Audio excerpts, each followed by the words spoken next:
Steve here with AmpEFI, DIYAutoTune, and today we're going to go take a look at my personal track car. It's E30 BMW, and we're going to take a look at what happened to Carl's car on our last track outing. He had a little bit of a boo-boo, so let's go.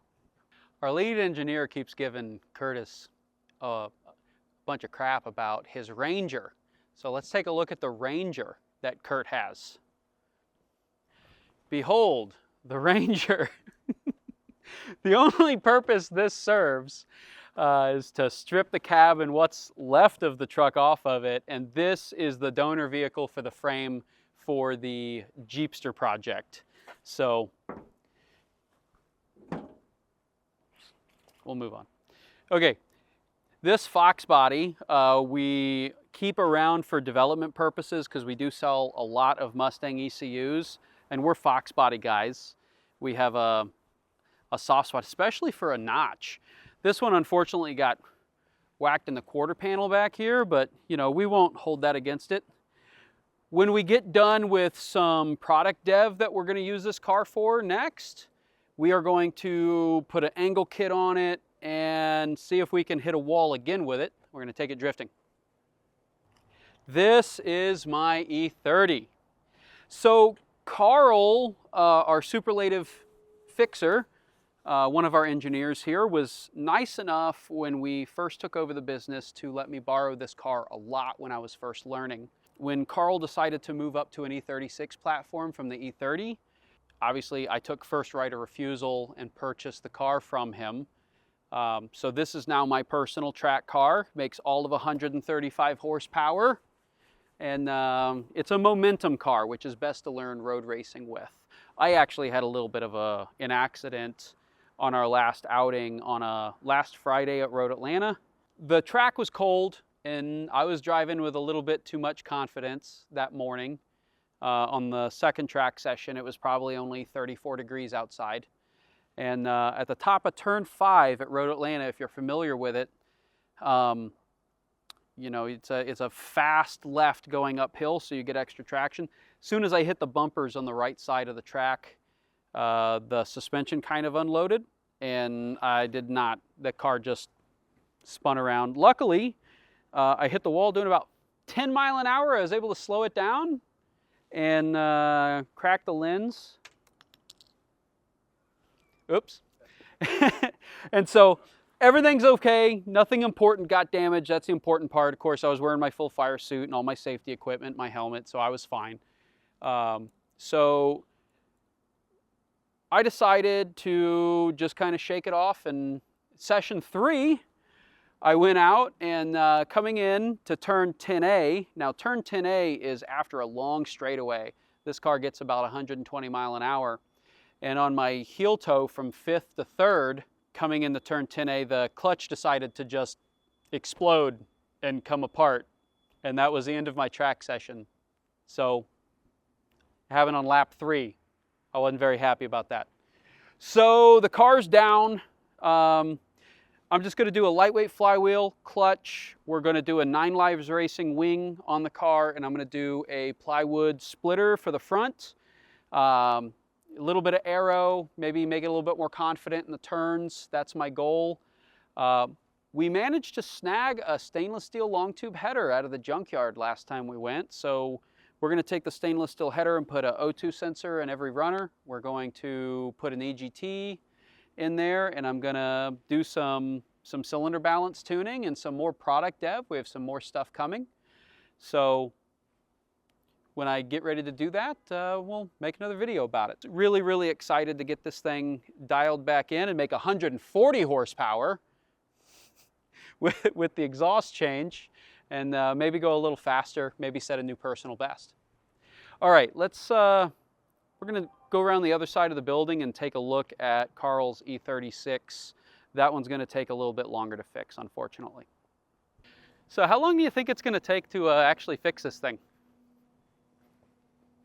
Are we gonna chain it between Ben's big truck and the... It's already here, so we can just chain it to the, we'll chain it to the... chain it to the truck there, and then... Chain it to the truck and then chain it down back to the shipping container again. Yeah. Yeah. That's what we did to Kevin's car to pull it out after he had his. We've had the unfortunate Kevin, our lead engineer. He had an unfortunate accident at Atlanta Motorsports Park. The ABS system he put on the car for testing, it had a malfunction. We think it went into ice mode, but the car looks better than it did before the accident now. All right. This is Carl's E36. Now, like I said, Carl upgraded to the E36. It's a much more capable platform than the E30. Got a lot more power. It's a lot faster. And then I purchased the E30 from him. Unfortunately, on Carl's first track outing, we're not sure exactly what happened because we haven't actually, started to take the car apart and do a diagnosis. But we believe we had a caliper failure on the front. He was coming down in the turn 10A again. He's able to carry a lot more speed than I am because this makes a lot more power.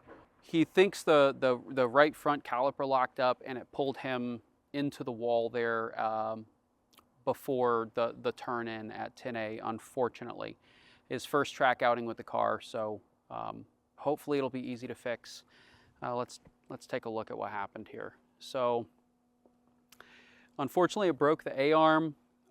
It bent the brand new strut assembly that he had on there. It had M3 control arm on it, and it's gonna take some fixing. Luckily, the damage is all seems to be forward of the strut tower. Let's see if we can get the hood open. We can take a look at what's going on inside. So it looks a lot worse than it actually is. This is kind of nothing when it comes to stuffing cars into the wall. So all of this we would consider, soft items, right? This can be cut out and easily replaced. Nothing on the engine is really damaged. It still runs. The radiator is still in good shape. A hose blew off. That's the only reason why there's coolant everywhere. And the cooling fan will need to be replaced. Most of the damage seems to be forward of the strut tower. So what we're going to do is we're going to see how much of this we can pull and straighten.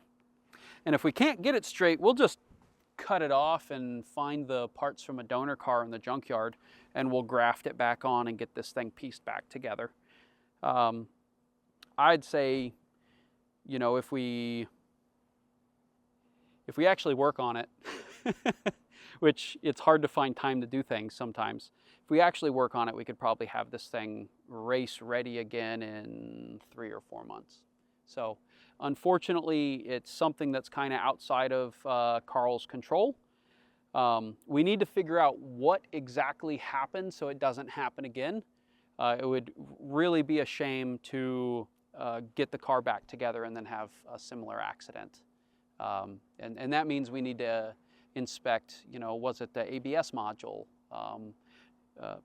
or caliper or line? So we're going to have to do some figuring out before we actually put this back on track and hot lap it. So, all right, guys. Well, thanks for checking in with us. And if there's any projects that you want an update about, let us know, and we'll show you how much we didn't get done since the last time.